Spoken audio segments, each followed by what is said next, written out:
നമുക്ക് കാന്താരി എടുത്തിട്ടുണ്ട്, ചുവന്നുള്ളി, വെളുത്തുള്ളി, കുറച്ച് ഇഞ്ചി, ഉപ്പ്, മഞ്ഞൾപ്പൊടി, പിന്നെ കുറച്ച് കറിവേപ്പിലയും ഒരു സ്പൂൺ നമ്മുടെ തൈരും കൂടി ചേർത്ത് മിക്സിയിൽ നന്നായിട്ടൊന്ന് അരച്ചെടുക്കണം കേട്ടോ. ഇതെല്ലാം മിക്സിയിൽ അരച്ചെടുക്കാനാണ്. നമ്മൾ ചിക്കനിൽ നമ്മൾ പുരട്ടി കൊടുക്കുകയാണ്. കുറച്ച് പെരിഞ്ജീരകം കൂടി ഇട്ടോട്ടാ. ഞാൻ ഇത്തിരി പൊടി ഇടണേ, പെരിഞ്ജീരകത്തിൻ്റെ പൊടി ഇതിൽ ചേർക്കുന്നുണ്ട്. കുറച്ച് കറിവേപ്പില, നമുക്ക് ഒരു സ്പൂണല്ല, അര സ്പൂൺ മതി, ചെറിയ സ്പൂണാണ് കണ്ട, നമ്മളിതിൽ ചേർക്കുന്നുണ്ട്. പെരിഞ്ജീരകത്തിൻ്റെ പൊടി, പിന്നെ അധികം വെള്ളമില്ലാത്ത തൈര് കേട്ടോ. നമുക്കൊന്ന് മിക്സിയിൽ അരച്ചെടുക്കാം. ഇനി നമുക്ക് അരച്ച് വെച്ചത് ക്ലീൻ ചെയ്ത ചിക്കൻ്റെ പീസിലേക്ക് നമുക്ക് ഇട്ട് കൊടുക്കാം കേട്ടോ. നല്ല കളറൊക്കെ ആയിട്ടിരിക്കുന്നുണ്ട്. നല്ല എരിവുണ്ട് കേട്ടോ. കാന്താരി ചേർത്ത കാരണമെന്ന് തോന്നുന്നുണ്ട്. നല്ല എരിവുണ്ട്. ഉള്ളിലേക്കൊക്കെ വരഞ്ഞു കൊടുത്തിട്ടുണ്ട്. അപ്പോൾ ഉള്ളിലേക്കൊക്കെ നന്നായി ഇങ്ങനെ പിടിച്ചോളും.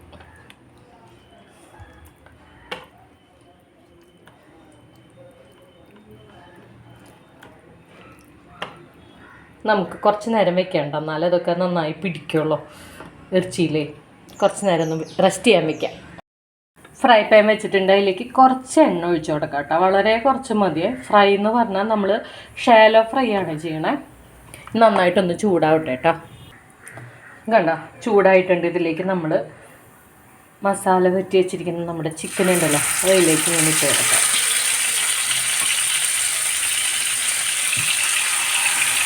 ഇനി സിമ്മിൽ വെച്ചൊന്ന് വേവിക്കാം കേട്ടോ. മൂടി വയ്ക്കണേ. സൈഡായി തോന്നുന്നുണ്ട് കേട്ടോ. നമുക്കൊന്ന് പതുക്കെ ഒന്ന് മറച്ചിങ്ങനെ ഇട്ട് കൊടുക്കാം.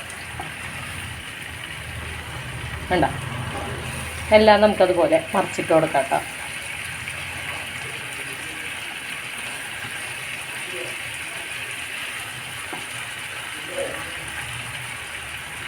ഈ സിമ്മിൽ കിടന്നാവട്ടെ കേട്ടത്.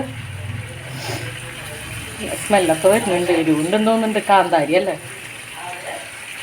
എണ്ണ കുറവാണ് തോന്നണേന്ന് വെച്ചാൽ കുറച്ചൊന്ന് എണ്ണ ഒഴിച്ച് കൊടുക്കാം കേട്ടോ. നമുക്കിതിലേക്ക് വളരെ കുറച്ച് മതി. ഫ്രൈ പാനാണ്, അതുപോലെ സിമ്മിൽ വെച്ചിട്ട് വേണം നമ്മൾ വേവിച്ചെടുക്കാൻ. നമ്മൾ തിരിച്ചും മറിച്ചും ഇട്ട് ഇങ്ങനെ സിമ്മിൽ കിടന്ന് അതിങ്ങനെ നന്നായിട്ട് ഡ്രൈ ആവണം കേട്ടോ. അതാണ് ഇതിൻ്റെ പാകം. കുറച്ച് സമയം എടുക്കുന്ന വെച്ചാലും ഇത് നല്ല ടേസ്റ്റാണ് കേട്ടോ കഴിക്കാനായിട്ട്. കഴിച്ച് നോക്കിയപ്പോൾ സൂപ്പർ ടേസ്റ്റായിരുന്നു. അങ്ങനെ നമ്മുടെ ഐറ്റം ഇവിടെ റെഡി ആയിട്ടുണ്ട്. അടിയിൽ കാണുന്ന ആ ഡാർക്ക് കളറിലിരിക്കുന്നില്ലേ, കരിഞ്ഞിട്ടൊന്നുമില്ല കേട്ടോ. മുരിഞ്ഞ മസാല ചോറിൻ്റെ കൂടെ പൊളിയ.